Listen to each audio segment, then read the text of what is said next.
जीवतीपूजन कसं करावं? आपल्या मुलांच्या प्रगतीसाठी आणि रक्षणासाठी प्रत्येक आईने नक्की ऐका. विधी आणि महत्व. जीवती ही मुख्यतः लहान मुलांची जीवनदायिनी ही देवी आहे. श्रावण महिन्यात दर शुक्रवारी जीवतीपूजन हे व्रत केलं जातं. जीवती या व्रताची देवता आहे. जीवती आई ही लहान मुलांचं रक्षण करणारी देवी आहे. श्रावण महिन्याच्या पहिल्या शुक्रवारी भिंतीवर गंधाने जीवतीचे चित्र काढून किंवा जीवतीचे छापील चित्र लावून स्त्रिया त्याची पूजा करतात.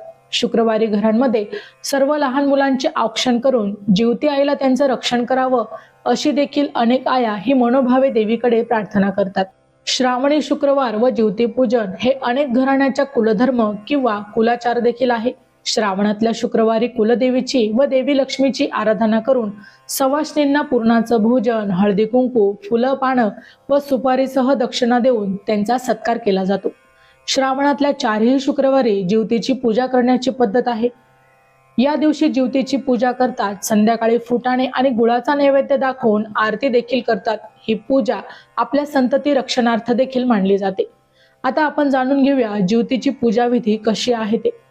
जीवतीचे चित्र श्रावण महिन्याच्या सुरुवातीस म्हणजे जो वार, जसे की मंगळवार, बुधवार, शुक्रवार, शनिवार येईल त्या दिवशी आपण देव्हाऱ्याच्या भिंतीवर लावू. श्रावण शुक्रवारी कुलदेवीची किंवा देवी लक्ष्मीची आणि जीवतीची देखील पूजा करावी. फुले, आघाडा व दुर्वा यांची एकत्र करून केलेली माळ ही कुंकू लावलेल्या 21 मण्यांच्या कापसाचा चौसर देवीला घालावा. गंध, हळद कुंकू, अक्षता आपण देवीला वाहाव्या. त्यानंतर जीवती देवीची आपण आरती करावी. विड्याच्या पानांबरोबरच सुपारी व फळं ठेवून दूध साखरेचा आणि गुळासह चणे फुटाण्याचा नैवेद्य देखील देवीला दाखवावा.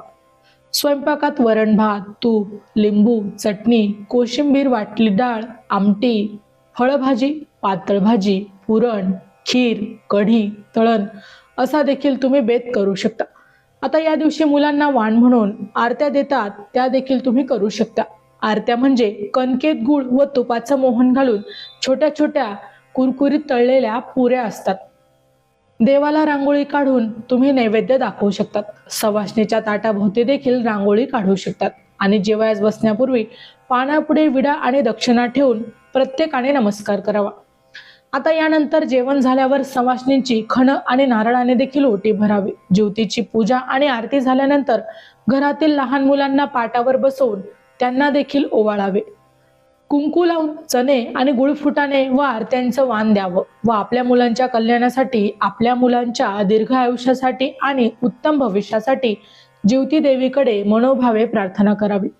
मुलं जर तुमची परगावी असतील तर चारी दिशेला औक्षण करून अक्षता टाकाव्या, म्हणजेच परगावी असलेल्या मुलांचं औक्षण केल्यासारखंच होतं. या दिवशी शुक्रवारी मात्र जीवती देवीची कथा वाचावी.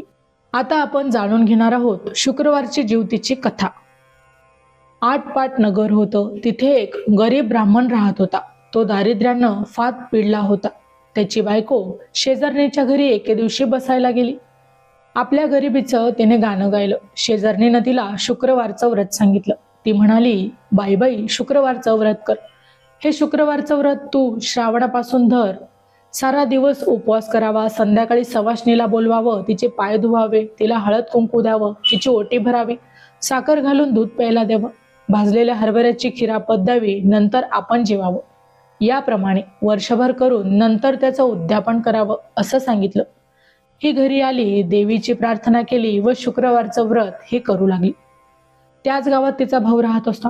तो एके दिवशी सहस्र भोजन घालू लागला. साऱ्या गावाला आमंत्रण दिलं, बहिणीला काही बोलवलं नाही. ती गरीब, तिला बोलवलं तर लोक हसतील. पुढे दुसऱ्या दिवशी सारे भावाकडे ब्राह्मणाच्या तवेच्या थवे येत आहेत, पोटभर जेवण आहेत. बहिणीचा विचार केला, आपला भाऊ सहस्र भोजन घालतो आहे, बोलवणं करायला विसरला असेल तर आपल्या भावाच्या घरी जायला काहीच हरकत नाही, असं तिने मनात विचार केला. सोवळं नेसली, बरोबर मुलांना घेतलं आणि भावाच्या देखील ती घरी गेली. पुष्कळ पानं मांडली होती. एका पानावर जाऊन बसली. शेजारच्या पानावर मुलांना बसवलं. सर्व पानं भरली. सारं वाढणं झालं तेव्हा तिच्या भावानं तूप वाढायला घेतलं. वाढता वाढता तिच्यापाशी आला आणि खाली मान घालून ती बसली होती. त्याने तिला हाक मारली, ताई ताई, तुला वस्त्र नाही, पात्र नाही, दाग नाही आणि दागिना देखील नाही. तुझ्याकडे पाहून सगळे लोक मला हसतात, त्यामुळे मी तुला काही बोलवलं नाही. आज तू जेवायला आली आहेस ती आलीस, आता उद्या येऊ नको. असं सांगून तो पुढे गेला. ही आपली तशीच जेवली, हिरमुसलीला तोंड केलं आणि मुलांना घेऊन सरळ घरी आली. दुसऱ्या दिवशी मुलं म्हणू लागली, आई आई मामाकडे जेवायला चल. बहिणीनं विचार केला, कसाही झाला तरी तो आपला भाऊच आहे, बोलला म्हणून काय झालं, आपली गरिबी तर आहेच, आपल्याला ऐकून तर घेतलंच पाहिजे. आजचा दिवस आपला बाहेर पडला तितकंच फायदा झाला. असं म्हणून त्याही दिवशी ती भावाकडे जेवायला गेली. भाऊ तूप वाढता वाढता तिच्या पाशी आला आणि ती खाली मान घालून बसली होती. भावानं तिला पुन्हा एकदा हाक मारली. ताई ताई, भिकारडी ती भिकारडीच, आणि सांगितलेलं तू का ऐकत नाहीस? तुला सांगितलं होतं की जेवायला येऊ नकोस, हे तुला काल सांगितलं. आज आपल्या पोरांना घेऊन आलीस. आज आलीस पण मात्र उद्या येऊ नको, नाहीतर हात धरून हागलून देईल. तिनं ते मुकाट्याने ऐकून घेतलं. जेवण उठून चालती झाली. पुन्हा तिसऱ्या दिवशी जेवायला गेली. भावानं पाहिलं, हात धरून हाकलून दिलं. फार दुःखी झाली. देवीची प्रार्थना केली. सारा दिवस तिला उपवास घडला. देवीला तिची दया आली आणि दिवसांदिवस सुखाचे दिवस तिला दाखवून गेली. असं करता करता वर्ष झालं. बाईचं दारिद्र्य केलं. पुढे एक दिवशी ती शुक्रवारचं उद्यापन करू लागली. भावाला जेवायला बोलवलं. भाऊ मनात ओशाळ झाला. बहिणीला म्हणू लागला, ताई ताई तू उद्या आली नाहीस तर मी तुझ्या घरी येणार नाही. बहिणीनं बरं म्हटलं. भावाच्या मनातलं कारण जाणलं. दुसऱ्या दिवशी लवकर उठली, वेणीफेणी केली, दागदागिने घातले, उंच पैठणी नेसली आणि भावाकडे जेवायला गेली. तो भाऊ वाट पाहत होता. ताई आली तशी तिचा हात धरला, पाटावर बसवलं, पाय धुतले, पाणी पिलं, पाय पुसले आणि जेवायची पानं वाढली. ताईचं पान आपल्या शेजारी मांडलं. भाऊ जेवायला बसला. ताईनं आपल्या शेलजोडी काढून बसल्या पोटी ठेवली. भाऊ पाहू लागला. मनात कल्पना केली, शाल जोडीनं उकडत असेल म्हणून कडीत बसले. नंतर ताई आपले दागिने काढू लागली, बसल्या पाठी ठेवू लागली. भावाने विचार केला, जड झाले असतील म्हणून काढत असेल. नंतर ताईनं भात कालवला, मोठासा घास केला व तो उचलून सारीवर ठेवला. जिलेबी उचलून मोत्याच्या पेड्यांवर ठेवलं. भावाने विचारलं, ताई तू हे काय करत आहे? तर ती म्हणाली, दादा मी करते तेच बरोबर आहे. जिला तू जेवायला बोलवलं तिला मी भरवते आहे. भावाला काही समजेना. त्यानं तिला पुन्हा सांगितलं, अगं ताई तू आता जेव तरी. त्यानंतर तिने आपल्या भावाला सांगितलं की बाबा हे माझं जेवण नाही, हे ह्या लक्ष्मीचं जेवण आहे. माझं जेवण होतं ते मी सहस्र भोजनाच्या दिवशीच जेवली.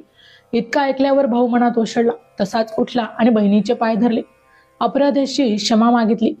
बहिणीनं क्षमा केलं, पण नंतर दोघं जण जेवली. मनातील आडीगुडी काढून टाकली. दोघांनी देवीचे आभार मानले. भाऊ बहिणीकडे जेवायला गेला. तिला आनंद झाला. देवीने जसं तिला समर्थ करून आनंदी केलं तसं तुम्हालाही करू, आम्हालाही करू. हीच 60 उत्तराची कहाणी, 5 उत्तरी सुफळ संपूर्ण. माहिती आवडली असेल तर अवश्य शेअर करा. अशाच प्रकारची नवनवीन अध्यात्मविषयक माहिती ऐकण्यासाठी आमच्या चॅनलला अवश्य सबस्क्राईब करा. पुन्हा भेटू अशाच एका नवीन माहितीसह. तोपर्यंत श्री स्वामी समर्थ.